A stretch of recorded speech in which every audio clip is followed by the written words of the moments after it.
अष्टमी व्रत कथा। प्राचीन काल में झांसी के समीप दतिया नामक नगर में चंद्रभान नामक का साहूकार रहता था। उसकी चंद्रिका बहुत सुंदर, स्वर्ण गुण संपन्न, सती, साध्वी, शीलवंत, चरित्रवान तथा बुद्धिमान थी। उसके कई पुत्र व पुत्रियां थी, परंतु वे सब बाल अवस्था में ही मृत्यु को प्राप्त हो गई। इस प्रकार संतान के मारे जाने का उन्हें बहुत दुख था। वे पति व पत्नी के नित्य प्रति मन ही मन में सोचा करते थे कि हमारे मर जाने के बाद इस अपार धन संपत्ति का अधिकार कौन होगा।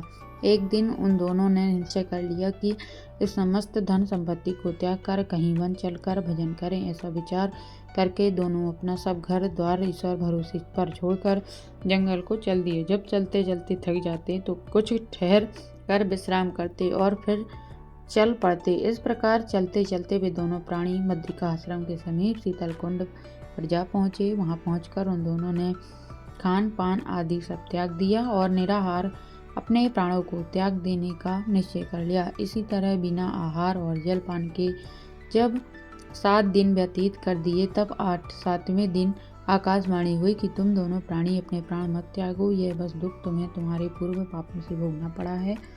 सो अब तुम अपनी स्त्री से अहोई आठें, जो कार्तिक मास के कृष्ण पक्ष में आए, उसी आठे को अहोई माता का व्रत और पूजन कराओ। तब अहोई नामक देवी प्रसन्न होकर तुम्हें साक्षात दर्शन देगी।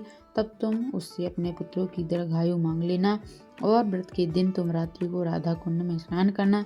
तत्पश्चात इस आकाशवाणी के अनुसार चंद्रभान की स्त्री उस चंद्रिका ने बड़ी श्रद्धा और सच्च भावना से विधि विधान से अहोई आठे का व्रत किया और स्त्री ने राधा कुंड में स्नान किया। जब वे दोनों स्नान करके वापस लौटे तो उन पर प्रसन्न होकर अहोई माता ने प्रत्यक्ष दर्शन देकर वर मांगने को कहा। तब उस साहूकार दंपति ने हाथ जोड़कर कहा कि हे माता, हमारे बच्चे कम आयु में ही मृत्यु को प्राप्त हो जाते हैं, सो आप बच्चों की दीर्घायु होने का वरदान देने की कृपा कीजिए। अहोई माता ने उन दोनों की मनोवृत्ति को जानकर उन्हें मुँह मांगा वरदान दिया। यह कहकर अहोई माता वहीं अंतर्ध्यान हो गईं। इसके बाद साहूकारनी लौटकर अपने घर आ गए और अहोई माता की कृपा से कुछ ही दिनों बाद पुत्रवान हो गए और गुणवान बुद्धिमान पुत्र पाकर आनंद विभोर हो गए। अहोई माता की कृपा से इस लोक में सुख होकर वैकुंठ